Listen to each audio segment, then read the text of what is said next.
Bem, meus irmãos, é sempre uma satisfação estar aqui com vocês para falar de algum tema que seja algo que nos dê maior compreensão do significado da vida, sendo que hoje, em particular, esse é o tema propriamente dito.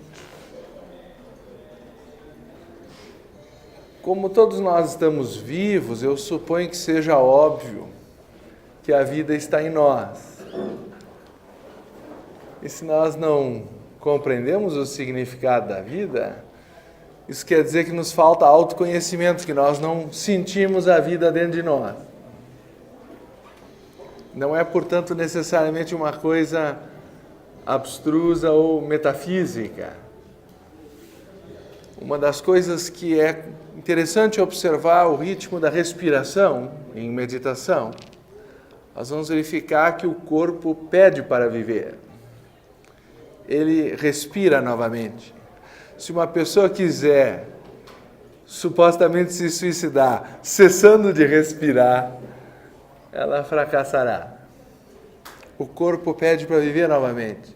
Existe um impulso de vida em nós. Nós compreendemos esse impulso, nós compreendemos o que esse impulso procura, ou nós não compreendemos a nós mesmos. Porque na medida em que nós compreendemos esse impulso para a vida, ocorre uma regeneração em nós, ocorre um novo sentido da vida. E isso é o que nós estamos justamente tentando hoje desenvolver ou compreender. Então, eu gostaria de verificar com vocês o que diz o Senhor Buda a esse respeito, que o primeiro passo no caminho que leva para o Nirvana, no nobre e óctuplo caminho, é chamado Samyak Drishti, ou reta visão. Drish é ver, Drishti é visão. Portanto, é alguma coisa que nós temos que ver por nós mesmos. Ninguém pode chegar para nós e nos dizer qual é o significado da vida. Volto a dizer, a vida já está em nós, esse impulso para viver está em nós. Nós temos é que senti-lo, compreendê-lo, não é uma questão meramente intelectual. Então nós poderíamos até certo ponto questionar qual é o sentido de se dar uma palestra sobre o sentido da vida. Mas, na Carta dos Mahatmas é dito que a iluminação tem de vir de dentro. E, portanto, se nós observarmos esse impulso dentro de nós, e isso deveria ser feito num espírito meditativo, de investigação, quem sabe nós possamos comungar melhor com essa vida que habita em nós. Outra questão que às vezes nós queremos intelectualizar é buscar o propósito da vida num sentido de por que, então, que existe o universo? Por que tem que haver o sofrimento? Qual é a necessidade de haver tantas provações? E se Deus existe, por que Ele já não nos fez perfeito? E se nós já temos a perfeição interior, para que nós temos que viver? Então, existe uma ampla variação de perguntas em torno do mesmo tema, que meio que indicam uma rebeldia nossa de não querer viver enquanto o sentido não nos for declarado. Se o significado da vida não aparecer, eu não brinco mais. É alguma coisa desse tipo. Eu vou citar uma passagem do Dr. Taimni. É natural que perguntemos qual poderia ser o propósito desse poderoso e infinito esquema de evolução na natureza. E os filósofos têm em vão especulado desde tempos imemoriais sobre o porquê do universo. Essa questão não foi posta hoje apenas. Desde que a filosofia existe, essa questão tem sido levantada. O estudante da filosofia esotérica compreende que o conhecimento a respeito destas questões últimas, e existe um termo específico para esse tipo de pergunta em sânscrito, que é chamado ati-prashna. Prashna é pergunta. Ati-prashna é uma pergunta de questão última, que só quem tem a percepção direta da verdade última poderá responder. Só um Buda ou um Cristo poderão encontrar a resposta de por que Deus fez o universo. Na medida em que nós, eventualmente, consideramos que Deus existe, porque se torna difícil explicar por que o universo é tão perfeito, se não houver uma inteligência que o tiver antes criado. Ainda assim, é inútil procurar uma solução intelectual do porquê da manifestação do universo, porque este grande mistério do universo está oculto nas profundezas da consciência divina e somente aqueles que podem mergulhar profundamente naquele incomensurável oceano do conhecimento podem conhecer diretamente algo desse supremo segredo. Mas há um aspecto desse propósito divino na manifestação que nós podemos ver e compreender, e este é o aspecto de que ele provê um campo para a evolução da vida em todos os seus diferentes estágios. Dona Emi, que foi minha professora de astrologia, costumava dizer que talvez o ser humano não esteja ainda num estado perfeito, mas o que Deus criou foi uma perfeita escola da vida para que nós possamos alcançar a perfeição. Então, a perfeição da vida está justamente no fato de que o processo de evolução é algo maravilhosamente perfeito. E as leis que regulam esse processo é que nos deveriam inspirar, sendo que os antigos teósofos eram chamados analogistas, porque preferiam, quando não conseguiam encontrar uma resposta intelectual para uma questão, vislumbrar um argumento de analogia, de tentar descobrir por onde a vida está nos conversando, nos falando, nos dando uma mensagem, através do próprio livro da vida na natureza, e não dos livros escritos pelos seres humanos. E, quem sabe, uma das analogias mais conhecidas da tradição antiga, que um dos nossos objetivos nessa exposição é tentar expor analogias comparadas de diversas tradições a respeito do que todas as tradições em todos os tempos teriam dito sobre o significado da vida. Se vocês quiserem colocar assim uma pesquisa, uma das mais marcantes na tradição hindu é a de Lila, ou o jogo divino. Segundo essa ideia, a divindade criou um jogo e ela tem um certo prazer, um certo deleite nesse jogo, e nós temos que aprender a sentir esse deleite pelo jogo da vida. Talvez num país futebolista como o nosso, cujo grande orgulho nacional é ser pentacampeão mundial, esse seja um campo de analogia que facilmente toque o nosso coração. Alguém poderia, por exemplo, fazer a mesma pergunta: por que alguém vai entrar em campo, enfrentar um adversário e eventualmente sair contundido?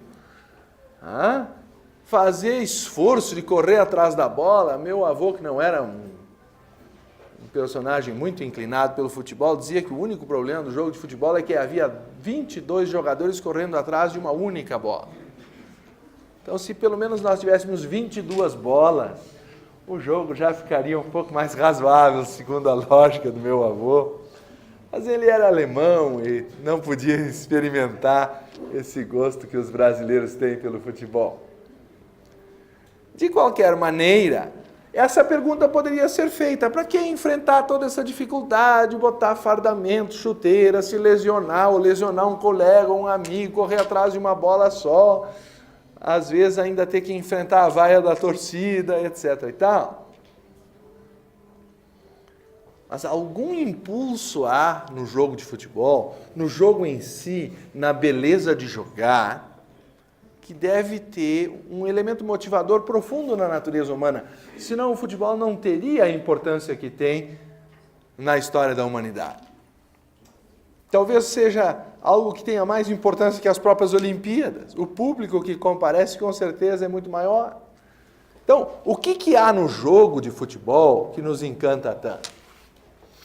Outra analogia que eu gostaria de comparar é a analogia do jogo de golfe. E eu vou fazer aqui uma recomendação de um dos filmes dirigidos por Robert Redford, que eu recomendaria que vocês assistissem, porque ele lembra muito o diálogo de Arjuna com Krishna no Bhagavad Gita, e ele se chama Lendas da Vida. Aparentemente, ao invés de ser como a Batalha de Kurukshetra, na verdade, ele é um jogo de golfe, mas a relação entre o auxiliar dos tacos, que é uma espécie de técnico, e o jogador, lembra muito aquele diálogo que eu gostaria de mencionar para vocês no Gita. Sri Krishna dizia: tua missão consiste somente na ação, nunca nos seus frutos. Portanto, não deixes que o fruto da ação seja o teu motivo, nem te apegues à inação. Portanto, aferra-te ao yoga. Yoga é a habilidade na ação. Ou seja, é no jogar em si, é na habilidade do jogo que deveria estar a beleza do jogo, não da ambição do resultado. E se nós tivermos ambição só pelo resultado, o aspecto espiritual do jogo perdeu-se. E aí nós entramos no aspecto mundano da ambição pessoal. Nós somos capazes de jogar um jogo com um espírito esportivo. Nós somos capazes de jogar um jogo pela beleza do jogo em si ou só porque queremos vencer? Isso faz toda a diferença no jogo da vida. Se eu for capaz de jogar o jogo da vida pelo prazer de desenvolver habilidade, como uma criança é capaz de jogar a bola dentro de casa, às vezes até sozinha contra a parede, apesar da mãe pedir, pelo amor de Deus, que ela não chute a bola dentro de casa. Portanto, ela vai ganhar de quem, se ela está jogando sozinha? Ela está ali para desenvolver uma habilidade. E existe ou não um encanto em fazer isso? Então, a beleza do jogo de golfe é que nele, embora haja competição, ou possa haver competição, pode não haver. Uma pessoa pode jogar totalmente sozinha para treinar em quantas vezes ela consegue chegar até o buraco ou a uma sucessão de buracos. Isso faz sentido para você? Observar que num jogo de golfe, e essa é a beleza talvez do jogo de golfe, não existe empurrão de ombro, nem possibilidade de derrubar o adversário ou chutar ele, não existe luta corpo a corpo. E, portanto, embora duas pessoas possam jogar lado a lado e aparentemente estar competindo, na verdade não há real competição, porque é uma questão de quantas tacadas eu levo para chegar num certo buraco e o outro não vai me ajudar ou me atrapalhar nisso. E o jogo da vida é parecido com isso. Não adianta eu ficar me comparando com o outro, eu tenho que aprender a jogar comigo. Eu tenho que aprender a jogar com as minhas emoções, eu tenho que aprender a jogar com os meus pensamentos, eu tenho que ter habilidade na ação. Yoga é habilidade na ação. Não é uma questão de despertar inveja, ciúme, por que o outro tem e eu não tenho. Isso não está em questão no jogo de golfe. Se ele conseguiu chegar em tantas tacadas, ou ele teve sorte, por hipótese, ou ele teve habilidade. A sorte geralmente acaba se dispersando ao longo de 15 ou 20 buracos, daqui a pouco a pessoa começa a errar. A pessoa tem sorte uma vez ou duas, não sempre. Agora, a habilidade na vida é uma corrida de longo prazo, é uma maratona. E se nós tivermos a capacidade de jogar a vida pelo prazer de jogar, então a vida não nos cansa, porque nós estamos desenvolvendo uma habilidade. A palavra sofia, em grego, tanto tem o sentido de sabedoria, quanto tem o sentido de habilidade. E o sentido da lei de evolução na natureza é o desenvolvimento da habilidade para que nós nos tornemos cada vez mais livres. Livres de quem? Livres de nós mesmos, porque somos nós os únicos inimigos que nós podemos encontrar no caminho. nós somos inimigos eventualmente de nós mesmos, porque não nos compreendemos, porque não compreendemos o sentido da vida, porque não sabemos o que estamos fazendo aqui, porque não cooperamos com o processo, se vocês quiserem assim considerar. Nós podemos comparar então a vida a Ananda, a essa felicidade ou bem-aventurança que surge e é visível numa criança o prazer de jogar por jogar. Nós podemos compará-la à alegria de jogar o jogo, mas há a tendência da mente racional em querer criar uma ideia de competição e, portanto, distorce a analogia por meio da interferência da mente inferior que cria a ambição de ganhar o jogo. A verdadeira alegria de um jogo depende de nós jogarmos o jogo por amarmos o jogo. E jogamos o jogo por amor ao jogo, não ansiando um resultado ou uma recompensa. Esse é o ensinamento central do Bhagavad Gita, que nós devemos fazer a ação por amor à ação e não pelo fruto da ação, não pelo resultado, não pela recompensa. Se a nossa vida só tem sentido quando nós atingimos resultados, se a nossa vida só tem sentido quando nós somos bem-sucedidos, então nós não compreendemos o jogo na vida, nós somos maus jogadores. Nós vamos estar frequentemente frustrados cada vez que uma coisa não sair de acordo com o que nós queríamos. E quem sabe a vida tem algo a nos ensinar que não é exatamente o que nós queremos que ela seja, algo maior do que a nossa pequena capacidade é capaz de imaginar. É semelhante à alegria de um jogador de golfe que ama jogar mesmo sozinho, sem o motivo da competição. E, consequentemente, ele está aperfeiçoando a sua habilidade, como a respiração flui sem um motivo aparente, mas porque ela quer viver, porque ela quer completar a sua tarefa. E a passagem correspondente de Luz no Caminho diz: cresce como a flor inconscientemente, mas ardendo em ânsias de entreabrir sua alma à brisa. Quando nós temos essa motivação pela vida, nós não nos cansamos, e ela tem um movimento de alegria inexaurível. Então, um dos primeiros sentidos que nós podemos atribuir à vida é alegria. E é fácil de perceber que a criança está mais próxima desse sentido da vida do que frequentemente os adultos. E por isso talvez Jesus dizia que nós temos que voltar a ser criancinhas para poder entrar no reino do céu. Se nós perdemos essa alegria infantil pela vida, então algo está errado conosco. Se eu não consigo mais sentir alegria quando os outros estão alegres, algo está errado comigo. Se eu não consigo sentir alegria porque os outros estão alegres, é porque eu estou com inveja deles. Algo está errado comigo, esse é um pecado capital. Se eu não consigo sentir compaixão porque as outras pessoas estão sofrendo, algo está errado comigo, porque o meu coração ficou endurecido. E assim por diante. Uma série de coisas na vida dependem do enfoque com que nós olhamos, com os óculos com que nós observamos, com as cores das lentes com que nós olhamos. E nesse sentido, o Sr. Krishnamurti dizia que o primeiro passo é o último passo.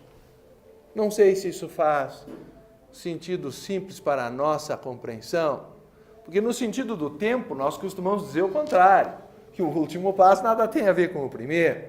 Mas ele queria dizer, talvez, como interpretava a senhora Radha Bonier, que o primeiro passo é o último passo, porque o que importa é a direção tomada no primeiro passo. Porque se eu quero ir para Nova York, eu tenho que ir para o norte.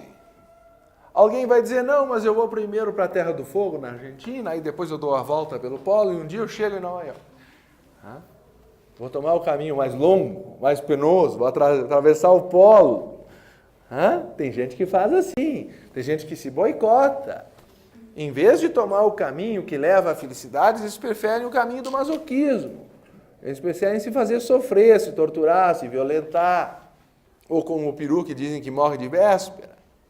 Se preocupam tanto que não vivem mais o momento presente. Deixa que a vida resolva a parte dela, vamos fazer a nossa parte. É falta de confiança, é falta de fé em Deus, acreditar que eu tenho que resolver todos os problemas do universo. O universo já está resolvido, nós temos que resolver a nós mesmos. O universo segue leis naturais. Só há um ser que perturba as leis naturais, é o ser humano. E ainda assim, na medida em que ele tem um livre-arbítrio, que ele ganhou a imagem e semelhança do seu Criador, ele pode criar, portanto, a sua alegria ou a sua miséria. Ele colhe o fruto do que ele mesmo semeou. Como está escrito em Gálatas 6:7, não vos enganeis, porque de Deus não se zomba, tudo que o homem semear, isso também ele colherá.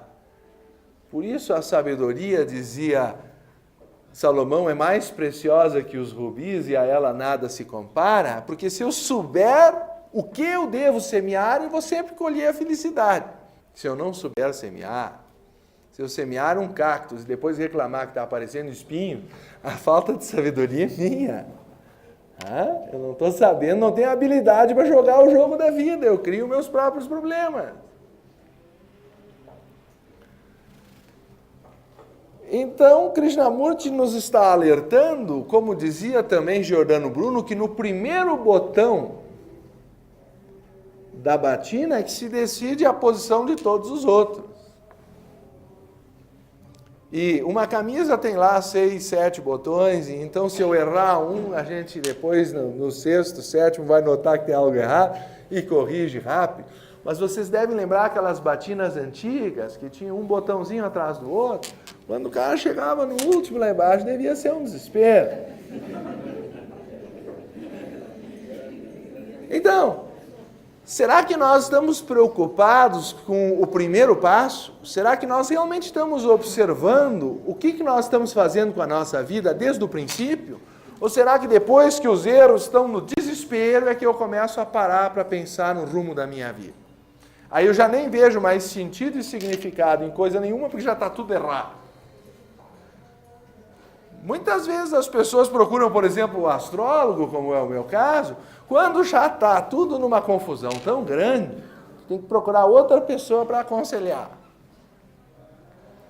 Mas se nós pudéssemos nos observar com sabedoria, adquirir autoconhecimento, talvez a profissão do astrólogo desaparecesse, por tornar-se desnecessária.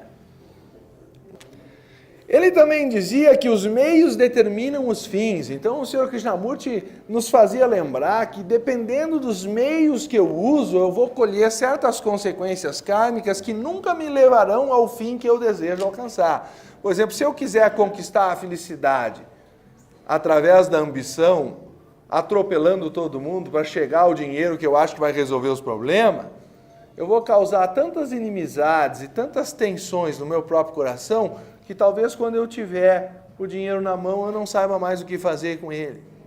Eu conheço muitas pessoas que enriqueceram desse jeito e não sabem mais curtir. Elas ficaram tão apegadas à máquina do dinheiro que elas precisam ter cada vez mais e mais. Aí elas trocam a felicidade pelo poder. É uma sutil substituição, mas elas vão ficando cada vez mais duras e a vida vira um jogo só pelo resultado, não tem mais beleza no jogar em si. E, portanto, se esvazia completamente de significado e gera toda uma pilha de frustrações cada vez que a pessoa não chega ao resultado que ela almeja alcançar. Ela é movida só pela ambição, ela vai se endurecer. O coração vai tirar férias. Então ela vai perder aquela alegria que uma simples criança tem, embora ela possa se tornar muito poderosa e rica, e eficiente no mundo, a vida vai se diluir. Porque outro dos significados da vida atribuído pelos antigos era o amor. É difícil dizer qual dos dois é o mais importante, se é o amor ou se é a alegria. Até porque quem está amando está alegre. Amor é alegria, amor é felicidade. E quando não existe felicidade no amor é porque ele se converteu em ambição, em ciúme, em posse. Porque se o amor é totalmente puro e isento de resultados ou de busca de resultado, então ele é um ato de desprendimento que traz alegria imediata. Quando o amor gera sofrimento, inevitavelmente há algum tipo de ambição mesclada com o amor. nem que seja a ambição do reconhecimento, a ambição do retorno, a ambição da busca de atenção, todos os tipos de busca de correspondência no amor são formas de ambição pessoal. Não se está amando pelo prazer de amar, se está amando tendo em vista um resultado que se pretende obter. Então o amor já não é. Então, a analogia sufi diz, e os sufis eram o lado esotérico dos muçulmanos, que Deus era uno, mas solitário na origem do universo. Então ele decidiu criar o universo para que as partes dele mesmo, ele decidiu fragmentar-se ao criar o universo, para que aqueles fragmentos pudessem então amar-se entre si, não serem só. E descobrirem ao se amarem que faziam parte de um todo maior, que era ele mesmo. Essa é uma analogia, eventualmente insustentável de um ponto de vista lógico, mas toda vez que uma analogia toca o amor e a beleza, ela tem uma autossustentação que não é racional. Ela nos toca por algum caminho que não é exatamente o do mérito da filosofia lógica. Ela nos toca pelo hemisfério direito do cérebro, ela nos toca pela percepção da unidade da vida. Então, que no princípio Deus era uno e estava só. E então ele dividiu-se a fim de que seus fragmentos pudessem se amar uns aos outros e assim descobrir que são partes do todo. Essa simples frase, que tem uma beleza poética, todo o significado do amor na vida está presente. E é curioso que ao querer aprofundar essa questão, o Sr. Leadbeater nos descreveu alguma coisa bela que eu considero correlata a essa ideia, a ideia de que o amor é o significado da vida. Ele dizia: Deus é amor e todo o seu poderoso universo está se movimentando firmemente na direção de um determinado objetivo final de unidade consciente com Ele, de retorno consciente ao Pai, onde há muitas moradas. E que é o Pai amantíssimo de todos os seus filhos e já está fazendo por eles muito mais do que eles poderiam pedir, muito mais do que eles podem conceber. E tudo o que lhe podemos oferecer em retribuição é o nosso amor e o nosso serviço. E o nosso amor é a própria manifestação de Deus dentro de nós, pois somos feitos à imagem e semelhança dele. Algo do amor divino está no nosso coração, algo do impulso pela vida está em cada respiração do nosso corpo. De tal modo que a única ação da nossa parte que pode ser concebida como prazerosa para Deus é aquela que permite cada vez mais ao Deus interno manifestar a si mesmo através de nós.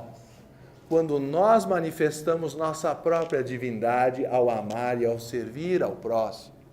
Esta me parece ser a maior de todas as verdades, a verdade da qual tudo mais depende. Então essa é a interpretação de um grande teósofo a respeito de qual é a verdade mais importante de todo o ensinamento teosófico. Talvez nós possamos mesmo descobrir que a essência do amor puro é felicidade e que a essência da felicidade é querer compartilhá-la com os outros, o que por sua vez é amor. Então vocês vejam que coisa interessante, o amor produz felicidade, a felicidade produz amor, essas duas coisas estão interligadas. E se observarmos as vidas dos grandes seres bem-aventurados como Cristo, Buda, Krishna, Shankara e muitos outros, nós veremos que a beatitude, o amor, a sabedoria e muitas outras virtudes são integradas de tal modo que até Sócrates, como filósofo lógico, dizia que havia somente uma virtude, embora nós geralmente percebamos apenas suas diferentes manifestações, como a única luz branca cruza o prisma e se manifesta em 7 cores no arco-íris. Existe uma única virtude, embora alguns de nós, por temperamento, prefiram chamar de amor ou bondade, outros preferem chamar de alegria ou felicidade, outros preferem talvez chamar de compaixão, outros vão chamar de sabedoria, mas vocês vão ver que quando uma é obtida em profundidade, todas as outras vêm por acréscimo. Porque o homem que é justo acaba encontrando Deus, o homem que é sábio encontra a justiça. Dizia Jesus, buscai o reino de Deus e sua justiça e tudo mais vos será dado por acréscimo. Então é curioso, se vocês estudarem em profundidade todas as virtudes, uma acaba produzindo a outra.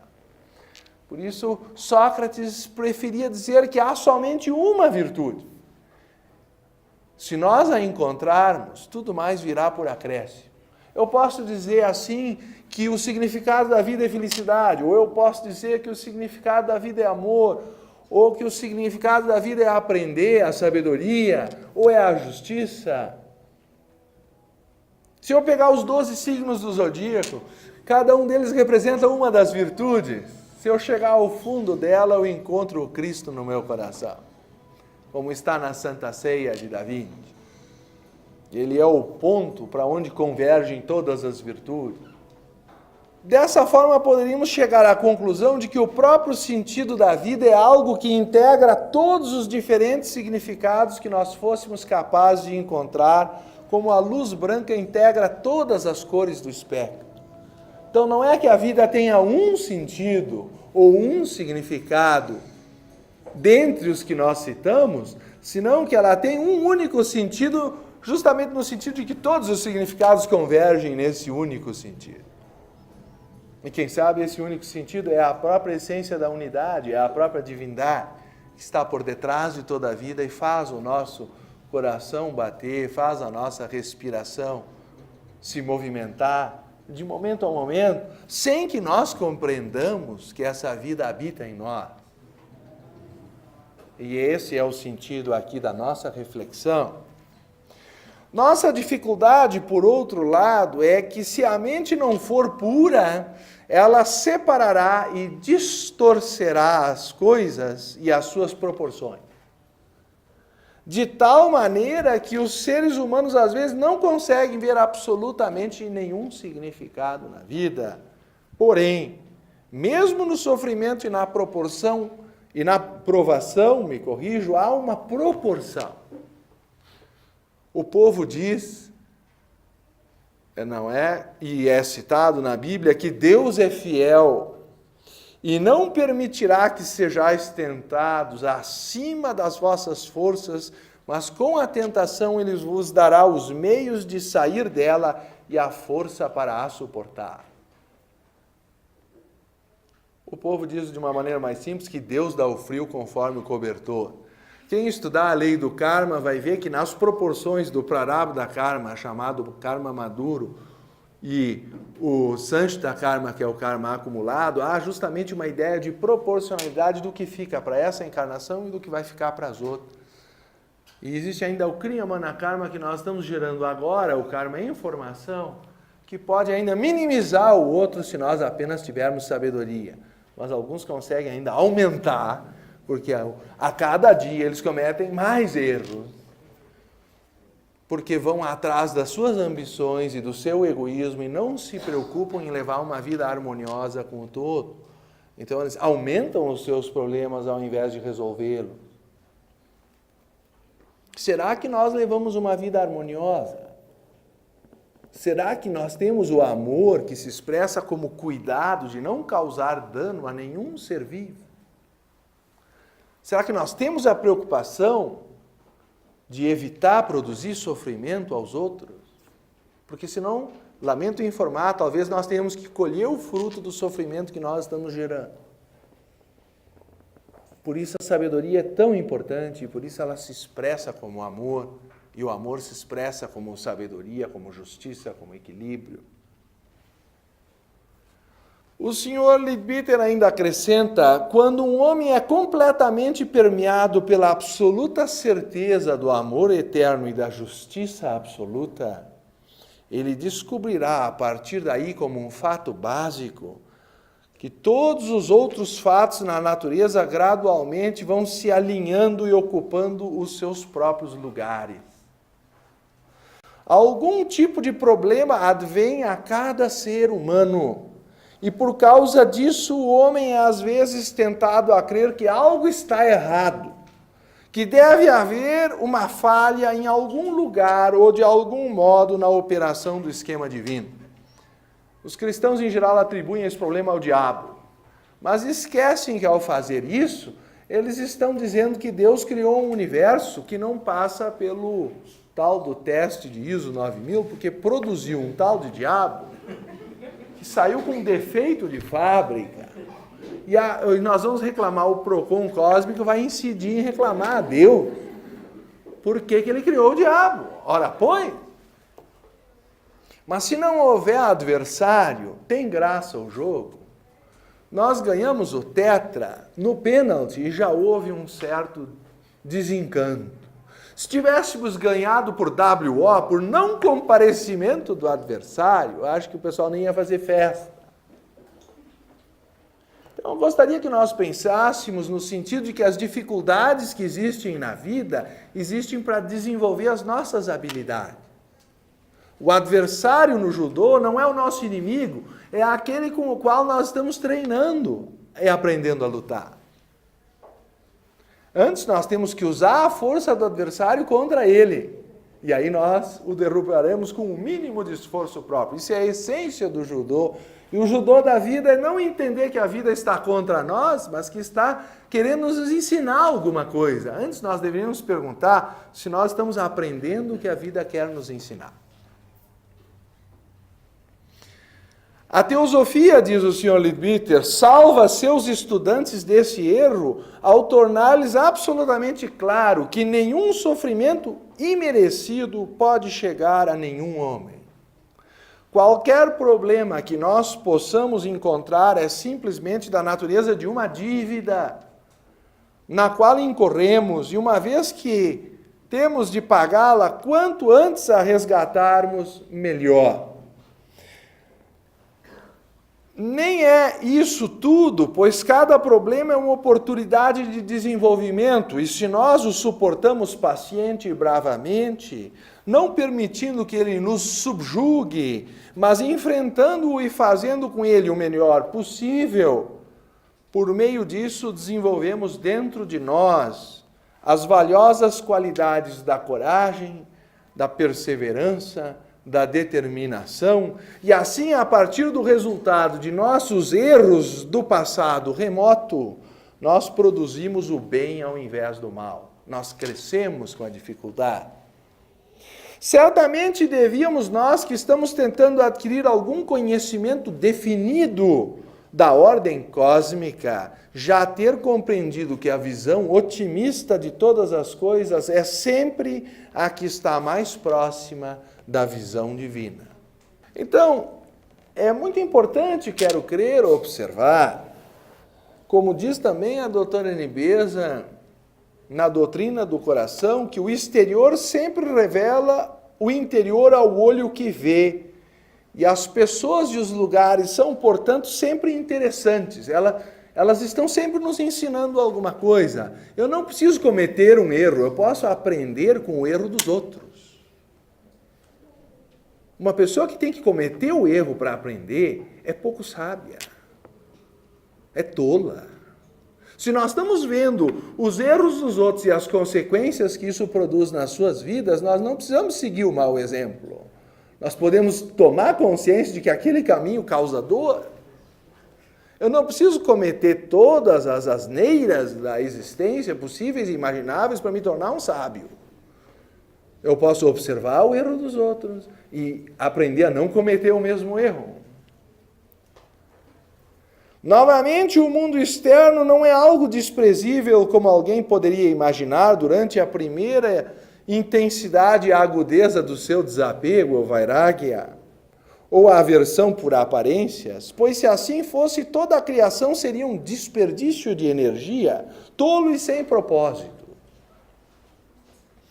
Porém, tu sabes que de fato não é assim, que por outro lado existe uma filosofia profunda e sólida, mesmo nas manifestações ilusórias ou vestes exteriores da divindade, e que Carlyle, em seu Sartor Resartus, demonstrou uma parte dessa filosofia. Por que então virar-se com náusea e horror, mesmo do refúgio mais externo? Mesmo os mantos nos quais se oculta a Deidade Suprema não são sagrados para nós e cheios de sábias lições. Compreender as dificuldades da vida como uma lição a ser aprendida é um enfoque muito diferente. Assim, nós podemos ver que essa necessidade de remover as impurezas da mente e as consequentes distorções da percepção é uma necessidade de regeneração. Como dizia o Cristo, na verdade digo que aquele que não nascer de novo não pode ver o reino de Deus. Portanto, esse sentido de nascer de novo, o sentido da regeneração, é compreender o propósito da vida no nosso coração. Na tradição cristã se fala de 7 obstáculos: o orgulho, a inveja e a avareza, que são chamados pecados mentais, a ira, a luxúria e a gula, que são considerados emocionais ou mais quentes. Os mentais são mais frios. E a preguiça, que é considerada uma inércia física. Esses 7 obstáculos são como nuvens que se antepõem ao sol e depois nós reclamamos que o sol não está brilhando mais, o que é uma mentira. O sol nunca para de brilhar, ele pode se ocultar da nossa vista. Mas ele sempre vai ressurgir depois que o obstáculo for removido. E a sabedoria é a arte de não deixar que esses 7 obstáculos se estabeleçam na nossa vida. Porque eles são chamados capitais na medida em que matam a liberdade da alma, aprisionam ela num estado depressivo. Se nós não deixarmos que essas 7 nuvens se formem, o sol brilhará para sempre em nossas vidas. Então, o autoconhecimento é importante para que nós percebamos como nós geramos esses pecados. A glória do sol será visível novamente. De fato, o sol esteve sempre brilhando e somente a nossa percepção estava bloqueada e não podia vê-lo. Portanto, para evitar a formação de nuvens se requer uma vigilância, isso é meditação. Momento a momento, a fim de restabelecer a percepção da unidade, a percepção do todo que foi perdida. Como um novo nascimento, como Cristo disse, naquele dia sabereis que eu estou em meu Pai, e vós em mim, e eu em vós. É talvez a mais linda passagem da Bíblia, pelo menos segundo o meu coração, em João 14:20. Naquele dia sabereis, não é de ouvir falar, é de perceber por si mesmo, que eu estou em meu Pai e vós em mim e eu em vós. É uma promessa de que nós poderemos perceber que todos são um e que existe só uma vida no universo. Por outro lado, numa linguagem mais psicológica e moderna, Krishnamurti nos instiga a sair da inércia e da preguiça mental e da acomodação, quando nos considera presos como estamos nessa armadilha, e é uma armadilha terrível. Perguntar-se-ia, por que nós não rompemos o condicionamento? Por que permanecemos pesados e estúpidos, vazios, com mente rasa, superficial ou mesmo embotada? Será porque nós não conhecemos a nós mesmos? Não conhecemos a fonte da criatividade e da vida em nós mesmos? Deixando de lado as ideias dos diversos especialistas, eu citei para vocês várias ideias de várias tradições. com suas afirmações e dogmas peculiares, nós vemos que realmente nunca investigamos a nós mesmos, indo profundamente dentro de nós mesmos para descobrir o que realmente nós somos. Krishnamurti considera a pergunta mais importante do que a resposta. Eu trouxe para vocês as grandes respostas que os antigos filósofos deram sobre a vida. Ele está nos dando a grande pergunta. Será esta a razão pela qual não mudamos? Ou será que não conseguimos a energia, ou porque nós estamos entediados, e não apenas conosco mesmo, mas também com o mundo, um mundo que tem muito pouco a oferecer, exceto carros, banheiros maiores e tudo mais. Afinal, o que o mundo pode oferecer? Dinheiro, carro, conforto. Mas se vocês forem lá para a Índia, talvez encontrem uma situação muito mais miserável, mas lá as pessoas sorriem mais do que aqui, porque tem mais tempo para meditar, para sentir a vida, para ver a natureza. Nós estamos correndo atrás do dinheiro de plástico para pagar o cartão de crédito. Talvez vivamos melhor do que eles, mas a alegria tirou férias. Qualquer um com o que vocês têm aqui, se vendessem tudo e fossem para a Índia, viveriam como milionários. É motivo para vocês pensarem em emigrar, mas vocês quereriam largar os confortos para viver uma vida mais simples? Ou quem sabe mesmo viver no interior do Brasil, que a proporção às vezes é semelhante. Desta forma, nós estamos entediados externamente e provavelmente também conosco mesmos, porque estamos presos na armadilha e não sabemos como sair dela. É também provável que estejamos muito preguiçosos. Além disso, no conhecer a nós mesmos não existe nenhum lucro, nenhuma recompensa no final, enquanto que a maioria de nós está condicionada pelo motivo da recompensa. Então, enquanto eu viver só pela recompensa, eu nunca vou parar para pensar. Eu estou achando que falta atingir um novo resultado. Falta eu conquistar não sei que outro salário, ou que outra posição, ou outra mulher, ou outro carro. As pessoas vão procurando objetos, objetificam tudo como resultados a ser conquistados, como recompensas a ser merecidas pelo esforço, mas não percebem que ao fazer o esforço se violentam o sentido do amor pelas coisas como elas são, criam violência consigo mesmas. Como é que se elas se violentaram a si mesmas, elas vão encontrar o amor ou a alegria? Portanto, é extremamente importante saber como as nuvens são criadas por nós mesmos para sermos capazes de evitá-las. E esse tipo especial de conhecimento é chamado de autoconhecimento. E esse é o caminho para a nossa regeneração, para o nosso novo nascimento, para a genuína iniciação espiritual. O fato é que quando estamos realmente cônscios, vendo e compreendendo que as nuvens que nós estamos criando, nós imediatamente, ao pararmos de nutri-las, nos libertamos delas, elas se dissolvem por si mesmas. Somos nós que nutrimos o pensamento e a emoção dentro de nós. Ninguém nos prende internamente. Nós podemos estar limitados por circunstâncias kármicas externas. E internamente nós somos livres para criar nosso mundo. Por que nós criamos tanto caos dentro de nós? Porque não conhecemos a nós mesmos. O Sr. Sri Ram costumava enfatizar, e ele foi nosso 5º presidente mundial, isso tem de ser profundamente compreendido e realizado. A compreensão que é necessária não é apenas o entendimento mental que é superficial. Não é uma coisa meramente racional e esse assunto de descobrir o sentido da vida. Tal entendimento meramente racional não transforma a vontade porque está cheio de reservas mentais. Quando nós compreendemos uma verdade por nós mesmos, não porque o Ricardo falou, ou porque o Lidwiter, ou o Aniber, ou porque Sócrates, ou Cristo, ou Buda, quando nós compreendemos uma verdade por nós mesmos completa e livremente, a verdade então nos liberta dos erros e superstições que florescem em sua ausência. Ou seja, na nossa tolice, na nossa ignorância, nós criamos superstições e ilusões e depois estamos desiludidos.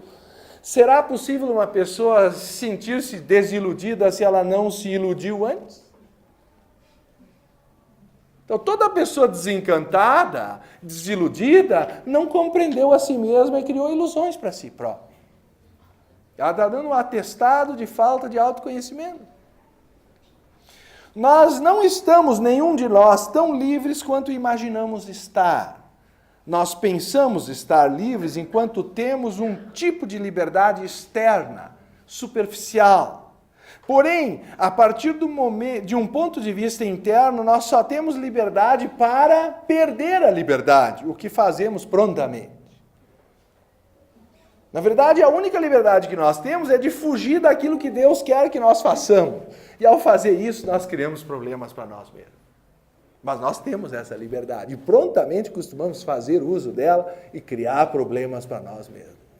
Nos afastar do sentido da vida, do amor, da felicidade. Quando realmente compreendemos o problema, quão completa é a natureza da transformação que é requerida, o que se requer de nós é que nós nos transformemos num Cristo ou num Buda, num homem sábio e amoroso, compassivo. Quando realmente compreendemos o problema e quão completa é a natureza da transformação que é requerida, dessa regeneração espiritual, nós deixamos de ser impacientes. Não importa quanto tempo ela levará, quantas reencarnações vão ser necessárias. É uma corrida de longo alcance, é uma maratona essa transformação. As habilidades que nós temos que desenvolver são muitas, não são poucas. Nós sabemos, não importa quanto tempo ela levará, pois nós sabemos a direção e devemos segui-la, e haverá muitos problemas e nós podemos dar um jeito neles. Nós vamos gostar de jogar com os problemas. De alguma forma, quando a minha mente começa a ficar entediada, ao invés de como outros recorrem para a bebida, para as drogas, para isso ou para aquilo, eu pego algum divertimento que pelo menos seja construtivo, como jogar xadrez ou fazer paciente. Mas, se vocês forem ver, mesmo num jogo de paciência ou num jogo de xadrez, nós estamos nos treinando a enfrentar dificuldades. Porque tem um adversário, ou porque as cartas no jogo de paciência estão nos colocando uma prova para ver se a gente tem a habilidade de recolocá-las na posição certa. Se não houvesse nenhuma dificuldade, não teria graça nem no jogo. Só que ali aquelas dificuldades estão sob o nosso controle e nós compreendemos que não vamos perder nada real. É só um jogo. Será possível compreender que a vida é só um jogo? Que a nossa alma é eterna e imortal? E que não há nada aqui que nós realmente possamos perder que seja importante? O Sr. Leadbeater costumava dizer que nada importa muito e a maioria das coisas não importa absolutamente nada. Sob o ponto de vista da nossa alma imortal, a vida é apenas um jogo passageiro. Mas ela é uma tarefa também. Ela é um jogo para desenvolver uma habilidade. Não é para nós fugirmos do jogo ou cairmos na preguiça e na inação. É aprendermos a descobrir a alegria da vida no jogar o jogo.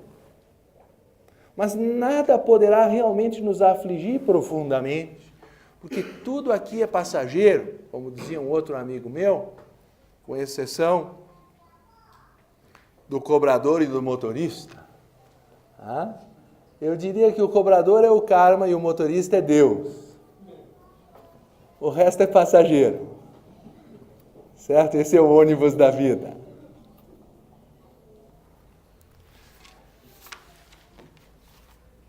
Somente no silêncio da meditação, a verdadeira natureza da vida pode ser descoberta, nos recônditos do nosso próprio ser. A partir do silêncio que é paz, que é bem-aventurança, que é amor, vem a completa entrega à vida una, que é a natureza essencial de todos os seres e de todas as coisas. Quando todos os conflitos cessam, há somente uma harmonia que nós vamos desejar compartilhar com os outros.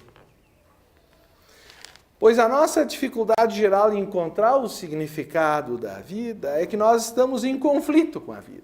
E por isso nós não podemos encontrar o significado. Nós não comungamos com ela porque estamos demasiado apegados e identificados com os nossos sentidos, com os nossos confortos, com as nossas ambições e buscas de resultado. E com as correspondentes atrações e repulsões dos nossos corpos. Quando se encontra a harmonia que está além disso, que é a harmonia da vida, o significado está lá. Então esse conflito cessa. Como um perfume que está por toda a parte, ele de alguma forma nos encanta, nos leva na cálida brisa da sua graça, amortece as nossas dores e nos faz nascer de novo. Ele nos faz querer jogar de novo o jogo.